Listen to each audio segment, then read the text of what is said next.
If you've ever used leather cement and your project has started peeling apart later, then you're probably sticking it together too soon. In this video, we'll look firstly at what contact cement is, then the science behind why you need to let it dry before you stick two pieces together. Then finally, we'll go through my top tips for applying and using contact cement from start to finish. I've got 3 bonus tips that help improve your cementing process. These really surprised me as I wasn't aware of them before I researched this video. So make sure you keep watching throughout for those.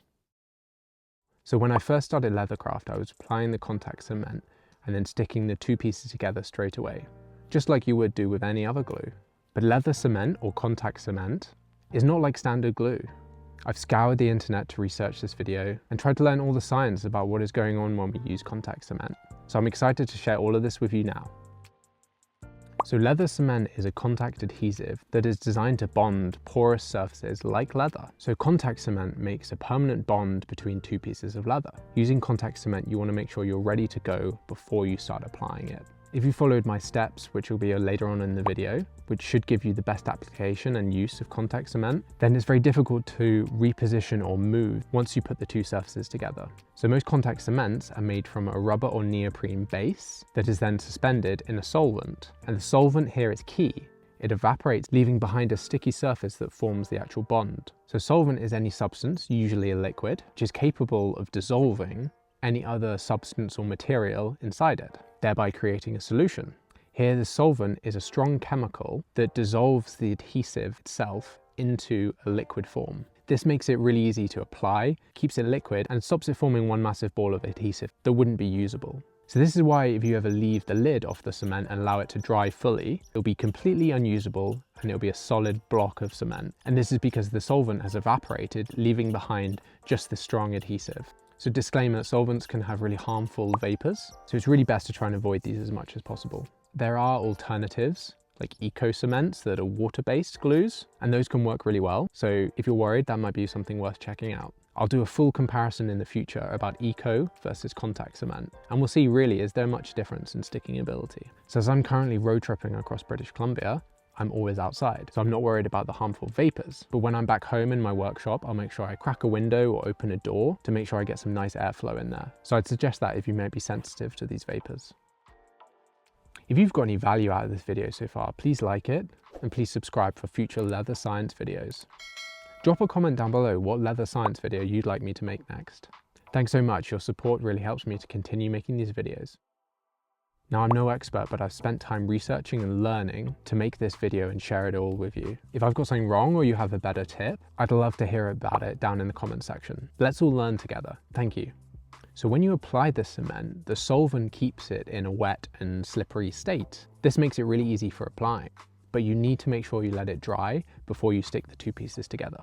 If you stick the 2 pieces together while it's wet, there's no surface tension or bonding power. It just smears all over the place and doesn't work properly. Once it's tacky though, and this means the solvent has evaporated, the rubber binder is ready to grab and bond to itself under pressure. And here tacky means it's slightly sticky and not wet to the touch. So this evaporation process causes the adhesive's polymer chains to become entangled and physically join the 2 leather surfaces together. This creates a strong and instant bond upon contact. You can think of it a little bit like Velcro. 2 tacky surfaces that stick together instantly, but this only happens when the surface is wet and not dry. And unlike Velcro, you can't peel it away very easily. Okay, so let's look at beginner application steps. Step 1, we want to apply a thin and even coat. Here you can use a cement brush, a spatula, you can even use a scrap piece of leather to apply the cement. Thin layers cure faster and create a stronger bond. Now my contact cement has a built-in brush in it. This works really well for large application areas, but I find for small application, it can be really difficult to not apply too much glue. So bonus tip, I like to use one of these plastic applicator spatulas. When I want to apply a small and precise amount of contact cement, I use one of these. So maybe try that out for yourself if you're having the same problem. You can pick these up on Amazon or at any leather store. So step 2, we want to let the surfaces dry and become tacky. This usually takes 5 to 15 minutes depending on the environment and the temperature. So an air temperature of 15 to 21 degrees Celsius is sort of the ideal range. If it's colder, then it will work, but it's just a little bit slower. If it's warmer, it'll also dry quicker as well. So you can use a hairdryer, you can use the sunlight, and you can also, if you're very careful, you can use a lighter. And this works because solvent is flammable.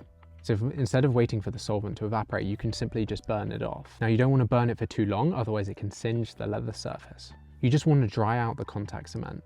The cement will also dry slower at a higher humidity. So for my viewers in climates with higher humidity levels, it will still work, but it'll just take a little bit more time. So how to know when it's ready? You can do the touch test and there'll be no residue on your finger and it'll be slightly sticky. Or you can use visual clues. So the cement will have a dull sheen rather than a shiny, wet appearance. And a bonus tip, if it dries too much and becomes powdery, you can apply a thin layer of contact cement on top, wait for that to become tacky, and then you're good to go. You don't want it to dry out too much. So step 3 is joining with pressure. So once the two sides are both tacky, you want to very carefully align them and then apply a nice consistent pressure across the surface. You want to be really careful here because once they stick together, it's very difficult to reposition or move either leather surface. So take your time. And here you can use a roller or you can just press on it with your hands. You can also use little bulldog clips with a piece of leather on them so that they don't mark your leather surface. These can really help to keep the piece together whilst you're cementing. So step 4 is letting it cure. Now a bonus tip here, even though it bonds instantly, curing can actually take several hours to overnight. And I now wait overnight before stressing or stitching through one of my joints. Now when I started, I would bond the two pieces of leather together and then straight away move on to the next step. But after researching this video, I learned that you should actually wait several hours. So try that out for yourself to create extra strong bonds for your leather goods.